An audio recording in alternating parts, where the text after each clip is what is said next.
हरे हरे, हरे कृष्ण कृष्ण कृष्ण हरे हरे, हरे राम राम राम हरे हरे, हरे कृष्ण कृष्ण कृष्ण हरे हरे।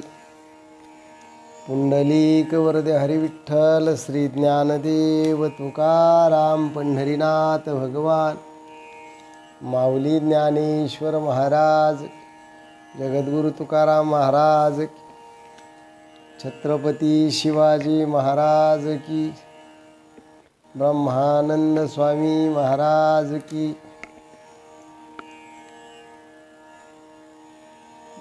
करीतो विनवनी हात जोडून या दोन्ही,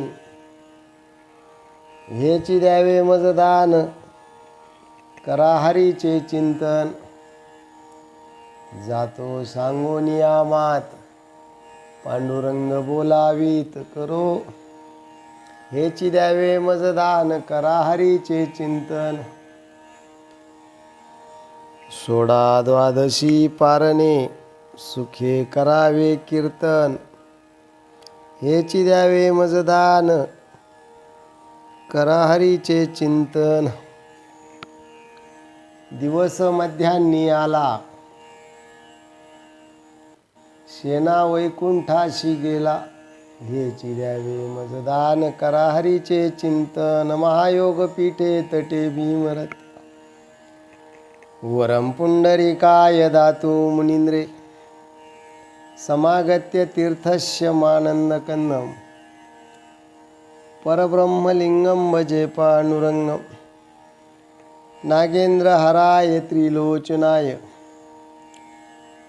भस्मांगरागाय महेश्वराय, नित्याय शुद्धाय दिगंबराय,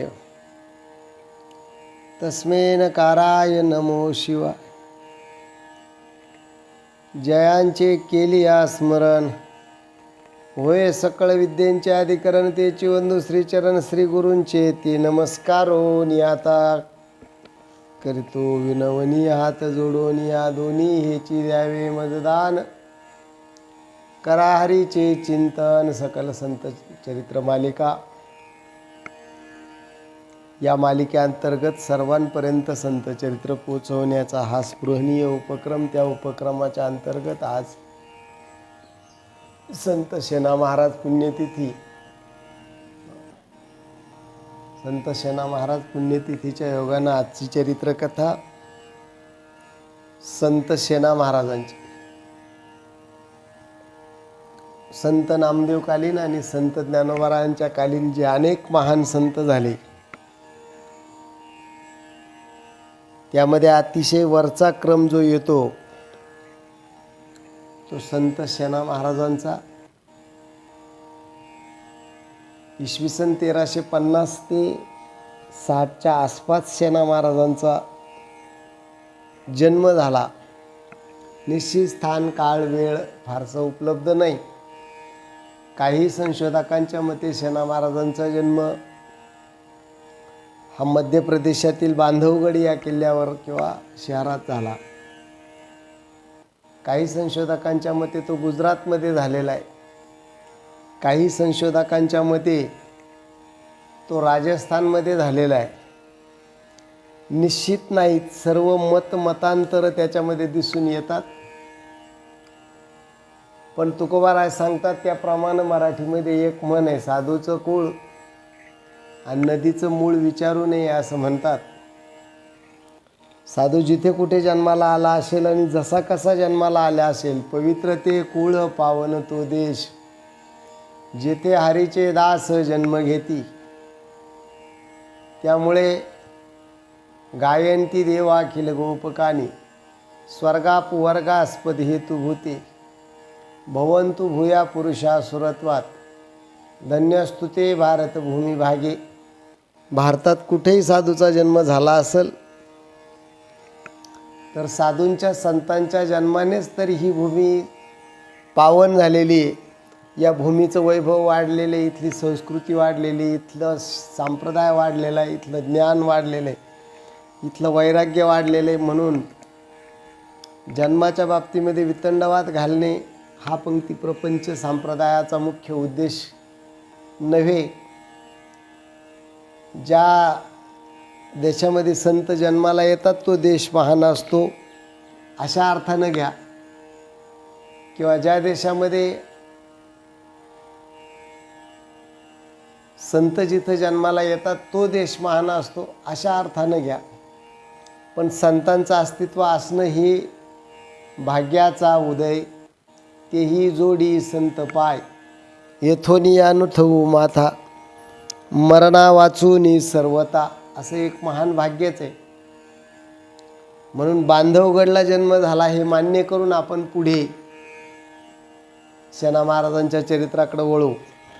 सेना महाराजांच्या आईचं नाव प्रेमकुंवरबाई, वडिलांचं नाव देवदास किंवा देवीदास, पत्नीचं नाव सुंदरबाई. व्यवसाय न्हावी यांचे वंशी जन्मलो, असं त्यांनी स्वतः लिहून ठेवलंय. आम्ही वारीक वारीक करू हजामत बारीक, हे त्यांचंच प्रमाण. त्यामुळं वारकरी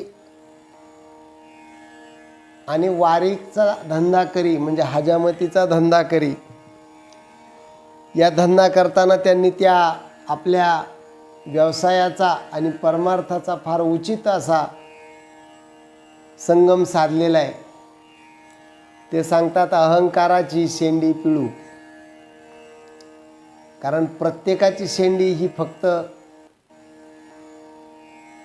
न्हाव्याच्याच हातामध्ये जात असते.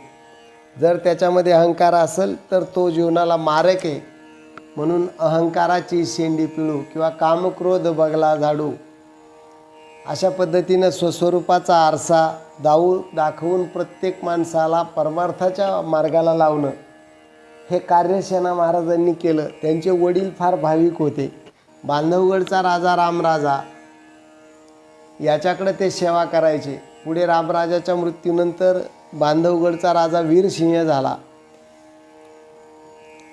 आणि वडिलांच्या अंतिम काळी थकल्यानंतर त्या राजाची सेवा करण्याचं काम सेना महाराजांकडे आलं. वडिलांनी मात्र अंतिम क्षणी सेना महाराजांना सांगितलं, बाबा रे,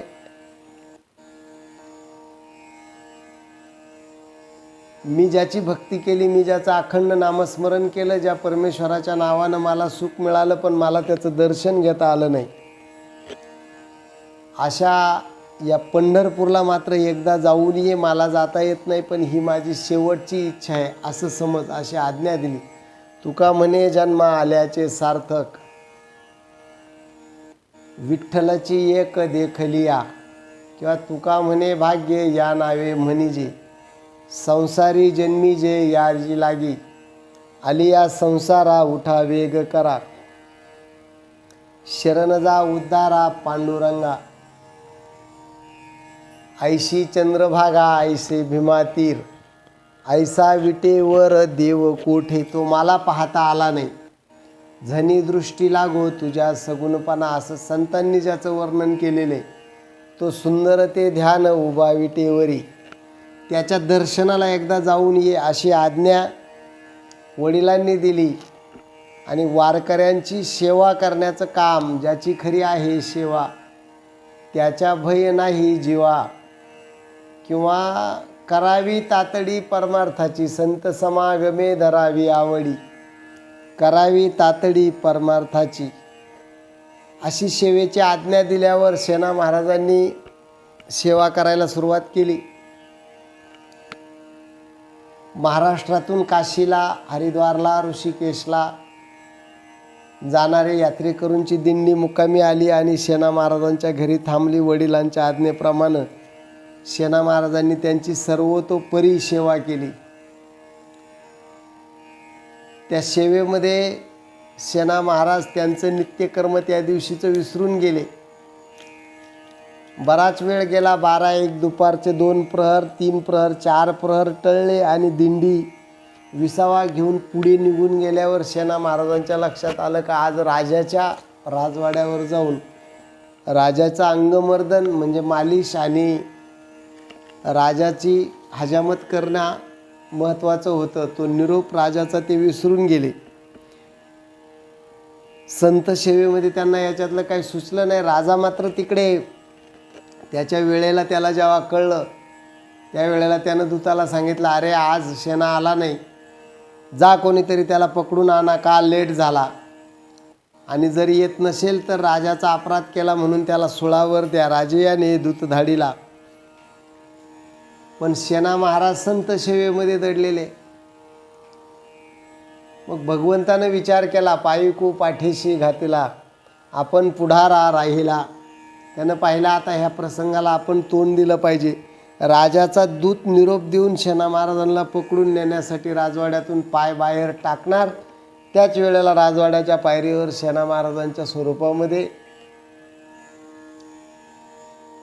भगवंतानं आपलं पाऊल टाकलं, हातामध्ये दोकटीन. तो म्हणला, राम राम. दूत म्हणला, अरे हो, तुम्हालाच पाहायला चाललो होतो. महाराज किती चिडले, तुम्हाला फाशी द्यायला सांगितलं. तो म्हटला, ठीक आहे, महाराजांची सेवा तर करू द्या, थोडा लेट झालो, जमलं नाही. आणि म्हणून आतमध्ये घेऊन तो आला सेना महाराजांना, राजा चिडलेल्या अवस्थेत. पण आतमध्ये सेना महाराजांनी पाऊल टाकल्याबरोबर महाराजांनी त्याच्याकडे बघितलं. बघितल्याबरोबर राजाचा राग थंड झाला. राजानं पाहिलं का ठीक आहे, आज आला. थोडंसं दरडावलं आणि राजा दर्पणाच्या समोर जाऊन बसला, आरशाच्या समोर जाऊन बसला. सेना महाराजांनी त्यांची सेवा सुरू केली, हजामत करायला सुरू केली. सेना महाराजांनी राजाला स्पर्श केला. राजाला एक बारीकसा आजार होता. तो आजार म्हणजे राजाला कोड फुटलेलं होतं. ते मात्र एक सेना महाराज आणि राजाची पत्नी सोडून कोणाला माहीत नव्हतं. मोठ्यांचे आजार गरिबाला माहीत नसतात, म्हणून तर मोठ्यांचं राजकारण चालत असतं. गरिबाचा आजार मात्र सगळ्या गावाला माहीत होतो. या सेना महाराजांनी राजाला स्पर्श केल्याबरोबर बोटावरचं कोड काळं होऊन गेलं. राजाला चमत्कार वाटला, विशेष वाटलं, की म्हटलं आज आपल्याला सेना महाराजांनी स्पर्श केला, माझ्या अंगाचा 10 थांबला, कोड बरं झालं. राजांनी कपडे काढून सगळ्या अंगावरचं कोड गेल्याचं त्याच्या लक्षात आलं. राजा आज प्रसन्न झाला. म्हणला, काय हरकत नाही सेना, तू लेट आला तर लेट आला, पण जाऊ दे, आजचं काम वेगळं दिसतंय. मला तुझा स्पर्श झाला. संत चरण रज लागता सहज, वासनेचे बीज गळून जाय. पण राजाला हे माहीत नव्हतं का ऐसा तो समर्थ ब्रह्मांडाचा धनी तिथं आलेला आहे. सेना महाराज आलेलेच नाहीत. सेना महाराज संत संवेद दंग आहेत. राजाने आरशासमोर बसला. मग सेना महाराजांनी महाराजांचं अंगमर्दन केलं, मालिश केली. खूप असं विशेष आज महाराजांना वाटलं. महाराजांना कळलं की अरे बापरे, आजचा स्पर्शच वेगळा आहे, आजचा आनंदच वेगळा आहे. ब्रह्मानंदी लागली टाळी किंवा सर्व सुखाची लहरी. आज काय झालं काही समजत नाही. खूप छान काम सेना महाराज करतायत.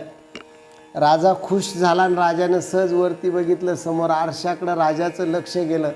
राजा पाहतो आयनी, उभा दिशे चक्रपाणी. आरशामध्ये तर देवाचं रूप दिसतंय. चतुर्भुज नर करुणी ठेले किंवा शंखचक्र गदा पद्म. मग राजानं मागं वळून पाहिलं का अंग दाबणारा तर सेना महाराज आहे. म्हटलं हे तर सेना महाराजच आहे. हे मागे सेना महाराज पाठीमागून मान दाबत होते, पण समोर आरशात पाहिलं की राजाला मात्र दिसत होतं भगवंताचं रूप. मुख्य महाविष्णू चैतन्याचे मूळ आरशामध्ये दिसायचं, पण वरती पाहिलं तर सेना महाराज दिसायचे. राजाला मोठा संशय आला, असं कसं? त्या म्हटलं भास झाला असेल. म्हणून राजानं सेना महाराज डोक्याची मालिश करायला लागल्यावर राजाचं लक्ष खाली गेलं. समोर पाण्याची वाटी भरून ठेवली होती. वाटीमध्ये जेव्हा बघितलं त्यावेळेला वाटीमध्ये बघितलं राजा जेव्हा पाही वाटी तयेमध्ये जगजेठी. तिथेही त्यांना महाविष्णूचं रूप दिसलं. वरती पाहिलं तर डोकं सेना महाराजांचंच दिसतंय. शेंडी लोभलेली, हातानं दाबतोय, मुखानं नाम चाललंय विठ्ठल विठ्ठल विठ्ठल असं. राजाला काही समजेना नेमका प्रकार काय. राजा खूप प्रसन्न झाला. सेना महाराजांना म्हटला, ठीक आहे, आजचा दिवस चांगला आहे, मी तुझ्यावर प्रसन्न आहे. थोडा उशिरा आला आणि रोज सेवा केली का राजा एक मोहर सेना महाराजांना द्यायचा. पण आज मात्र राजानं वंजूळ भरभरून मोहरा धोकटीमध्ये टाकल्या. वंजुळभर मोहरा धोकटीमध्ये टाकल्या. सेना महाराजांनी धोकटी बंद केली, खांद्याला अटकवली आणि वाड्याच्या बाहेर पाऊल टाकलं. पाऊल टाकल्याबरोबर सेना महाराज गायब झाले. 10-5 मिनटं गेले नसतील तो खरे सेना महाराज धाव. त्यांच्या लक्षात आलं दिंडी गेली. म्हटले फार मोठी चूक झाली, महाराजांची सेवा चुकली, नित्यनेम टळला, आता शिक्षा होणार, गेलं पाहिजे. आपण संत सभेच्या नादामध्ये आपल्या हे लक्षात आलं नाही, म्हणून खुंटीला टांगलेली धोकटी घेऊन सेना महाराजांनी आपल्या बगलेला अटकवली आणि ते राजवाड्याकडं पळत सुटले. राजवाड्यात येऊन पाऊल टाकला तोपर्यंत राजा थोडासा जेवण वगैरे करून दुपारी वामकुक्षीच्या तयारीत होता आणि सेना महाराजांनी दाराच्या आत पाऊल टाकला. दार लावायचं आणि महाराजांची वामकुक्षी सुरू व्हायची तर सेना महाराज म्हणले, महाराज माफ करा, क्षमा करा, माझी चूक झाली. वारकरी पाहुणे आले त्याच्यामुळं मी तुमची सेवेला वेळेवर येऊ शकलो नाही, काही करा, एक बार माफ करा. हात जोडले. राजा आश्चर्याने सेना महाराजांकडे पाहायचा. म्हटलं तुम्ही डबल कशाला आले? सेना महाराज म्हणले डबल नाही, आत्ताच तर पहिल्यांदा आला होतो. म्हटले आत्ताच तर तुम्ही माझी सेवा करून गेले, हे बघा माझी हजामत केलेली आहे, माझी दाढी केलेली आहे, माझं अंगमर्दन केलेलं आहे. विशेष म्हणजे इतक्यात तर तुम्ही माझ्या अंगमर्दन केल्यामुळं माझ्या अंगावरचं जे कोड आहे ते कोड पण नष्ट झालेले. सेना महाराज म्हटले असं कसं, मी आलोच नाही. महाराज म्हटले असं कसं, मी खोटं बोलतोय का, मी आलो. सेना महाराजच आले होते आणि माझी सगळी सेवा करून गेले. याच्यामध्ये आता काय करायचं? शेवटी महाराजांनी सांगितलं, राजांनी म्हटला, राजा अहो सेना महाराज, अहो माऊली, म्हटले तुम्ही स्वतः आले, तुम्ही माझी सेवा केली आणि त्या सेवेचा बदला म्हणून मी तुमच्या धोकटीमध्ये वंजळभर मोहरा पण टाकल्या. एवढा प्रसन्नता, मी रोजच्या सेवेची एका दिवसाची एकच मोहर देतो, आज वंजळभर मोहरा टाकल्या, इतकी सुंदर सेवा केली, बघा बरं तुमच्या धोकटीमध्ये. आणि मग सेना महाराजांनी धोकटी समोर ठेवली, उघडली ना आतमध्ये पाहिलं तर वंजळभर मोहरा मात्र त्यांच्या धोकटीमध्ये होत्या. त्यावरून हे सिद्ध झालं का सेना महाराज आले नव्हते पण मोहरा आतमध्ये आहेत, याचा अर्थ सेना महाराज आले होते. सेना महाराज आले नव्हते आणि सेना महाराज आले होते, या दोन्ही गोष्टी सत्य होण्यासाठी सेना महाराज जर स्वतः आलेलेच नाही तर कोणीतरी दुसरं सेना महाराज झालं पाहिजे.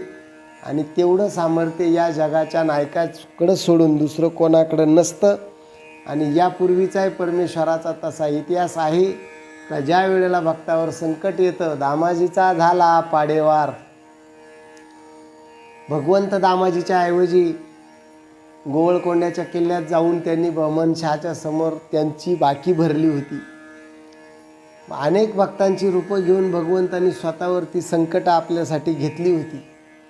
आणि म्हणून यावरून सिद्ध झालं का सेना महाराजांची चुकत असलेली राजसेवा आणि त्याच्यामुळं राजाला राग येऊन सेना महाराजांना होणार असलेली शिक्षा ही टाळण्यासाठी भगवंत स्वतः सेना महाराजांचं रूप घेऊन राजा वीरसिंहाची सेवा करून गेला. केवढं मोठं भाग्य आहे, केवढी मोठी सेवा आहे. सेना महाराजांचे एकूण 143 अभंग आपल्याला मराठी अभंगांमध्ये सापडतात. तसे सेना महाराज बहुभाषिक पंडित होते.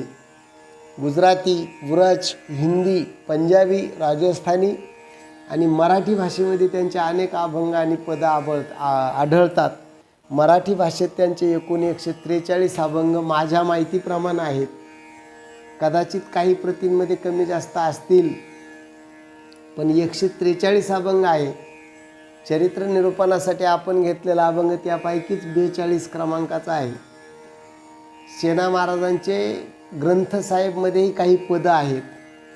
सेना महाराजांनी नामदेव महाराजांसारखा धर्मप्रसारासाठी संपूर्ण भारतभर प्रवास केलेला आहे आणि वारकरी संप्रदायाची मोठी सेवा केलेली आहे. सेना महाराजांच्या चरित्राचा अभंग जनाबाईच्या अभंगगाथेमध्ये एक सापडतो. याच्यावरून सेना महाराजांचा काळ हा नामदेव महाराजांच्या बरोबरचा असला पाहिजे हे मात्र मान्य करावं लागतं. कारण संत जनाबाईनं सेना महाराजांच्या चरित्राचा अभंग लिहिला आहे. हा अभंग नामदेव गाथेतील जनाबाईच्या अभंग या प्रकरणामध्ये उपलब्ध आहे. त्या अभंगाचा भावार्थ असा आहे, सेना न्हावी भक्त भला, तेने देव भुलविला.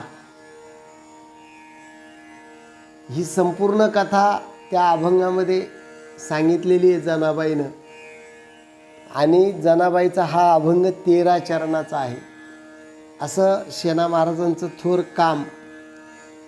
पण ज्या दिवशी राजा आपल्यासाठी हातामध्ये धोपटी घेऊन, वस्तारा घेऊन, वाटीमध्ये पाणी घेऊन स्वतः परमेश्वरानं राजाची सेवा केली, त्या दिवशी मात्र परमेश्वराच्या अपार दयाभावाविषयी शेणा महाराजांना फार वाईट वाटलं की आपल्यासाठी देवाला हे हीन काम करावं लागलं. मजसाठी हिनत्व आले, पांडुरंगे स्वये केले.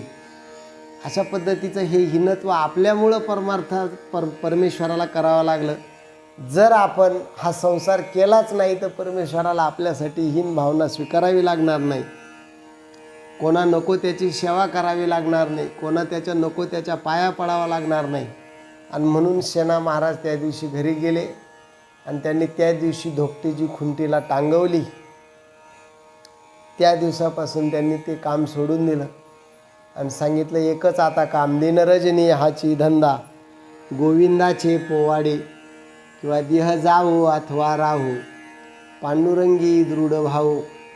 आणि मग शेणा महाराज तिथून निघाले आणि वडिलांची इच्छा पूर्ण करण्यासाठी शेणा महाराजांनी जवळपास महाराष्ट्रामध्ये 20 वर्ष वास्तव्य केलं, असा इतिहास आहे. त्या कालावधीमध्ये त्यांनी जे अभंग लिहिले त्याच्यामध्ये त्यांनी मुख्य नामदेव महाराजांच्या समकालातलेच ते अभंग आहेत. पण ज्या वेळेला शेणा नावी महाराष्ट्रामध्ये आले, ज्या परम इच्छेनं ते आले होते, त्याच्यापैकी एकच इच्छा त्यांची पांडुरंग दर्शनाची पूर्ण झाली, संत नामदेवाच्या भेटीची पूर्ण झाली. पण निवृत्ती ज्ञानदेव, सोपान आणि मुक्ताबाई हे मात्र तोपर्यंत समाधीस्थ होऊन गेले होते. त्यामुळं शेणा महाराजांना त्यांचं प्रत्यक्ष दर्शन झालं नाही. पण या चारही संतांच्या चरित्राविषयीचे आणि त्यांच्या समाधीस्थानाविषयीचे नामदेवानंतर जर सर्वश्रेष्ठ वर्णन करणारे अभंग कोणी लिहिलेले असतील तर ते शेणा महाराजांचे. त्र्यंबकेश्वराविषयी, आळंदीविषयी, सासवडविषयी आणि मुक्ताईनगरविषयी आणि पंढरीविषयी अशा 5 तीर्थक्षेत्रांविषयीचे अभंग त्यांच्या लिखाणामध्ये आढळतात. हे सोडून इतर अनेक क्षेत्रांना भेटी दिल्याचंही त्यांच्या त्या लेखनावरून लक्षात येतं. पण शेणा महाराजांनी सर्वात जास्त वास्तव्य केलं ते पंढरपूर आणि आळंदी या ठिकाणी. भाग्याचा उदय तेही जोडी, संत पाय येथून या नुथो माथा, मरणा वाचोनी सर्वता. असं श्रेष्ठ शेणा महाराजांनी कार्य केलं. आणि वयाच्या अंदाजे 55व्या वर्षी, जास्त फार आयुष्य शेणा महाराजांना लाभलं नाही, 20 वर्ष तब्बल महाराष्ट्रात राहून शेणा महाराज बांधवगडला परत गेले. ज्या दिवशी शेणा महाराजांनी बांधवगड सोडला त्याच दिवशी बांधवगडची हानी झाली, नुकसान झालं. तिथल्या राज्याला फार वाईट काळ प्राप्त झाला. 20 वर्ष त्या राजाची दशा झाली. सज्जनानं त्यागलं तर भगवंत त्यागतो, आणि सज्जनानं स्वीकारलं नित्यनेम नामी तो प्राणी दुर्लभ, लक्ष्मी वल्लभ दयाजवळी. नित्यनाम घेणारा तो संत, अखंड चिंतन विठोबाचे तो संत. संत जिथे राहतो तिथं भगवंत राहतो, आणि भगवंत जिथं राहतो तिथं लक्ष्मी राहते. बांधवगडात जोपर्यंत शेणा महाराज होते तोपर्यंत बांधवगड एक फार वैभवशाली राज्य होतं. आणि बांधवगड त्यांनी 20 वर्ष सोडला त्यावेळेला बांधवगडाची दुर्दशा झाली, याची बांधवगडाच्या इतिहासामध्ये नोंद आहे. ज्या वेळेला 20 वर्षानं मात्र मातृभूमीचं दर्शन घेण्यासाठी शेणा महाराज बांधवगडला परत गेले आणि परत गेल्यावर तिथं काही दिवस राहिले, त्यावेळेला बांधवगडाच्या त्याचं वैभव बांधवगडाला परत प्राप्त झालं. आणि मग शेणा महाराजांनी एका जागेवर बसून चिंतन बाकी सर्व सोडून दिलं.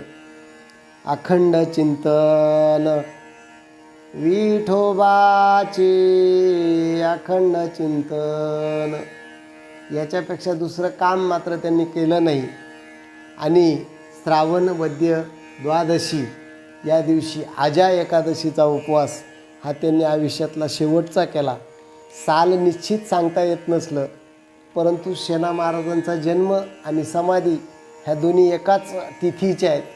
वैशाख वद्य द्वादशीला शेणा महाराजांचा जन्म झाला आणि श्रावण वद्य द्वादशीला शेणा महाराजांनी आपलं अवतार कार्य संपवलं. पण संपवताना सुद्धा शेणा महाराजांनी जगाविषयीचा अपार कळवळा आपल्या वाङ्मयातून व्यक्त केला आणि तो समाधी सोहळ्याचा अभंगही त्यांनी स्वतःच लिहिला. तो अभंग असा आहे, करी तो विनवणी हात जोडून या दोन्ही. संत कधीही नमस्कार करून सांगतात. संतांकडं सामर्थ्य असतं, चमत्कार असतो, हिंमत असते, देव वाकवण्याची ताकद असते, तरी ते नमस्कार करून सांगतात. प्रपंचिकाकडे सामर्थ्य काहीच नसतं, हिंमत शून्य असते, पण अहंकार भरपूर असतो, काहीच पात्रता नसते, तरी तो आज्ञा देतो.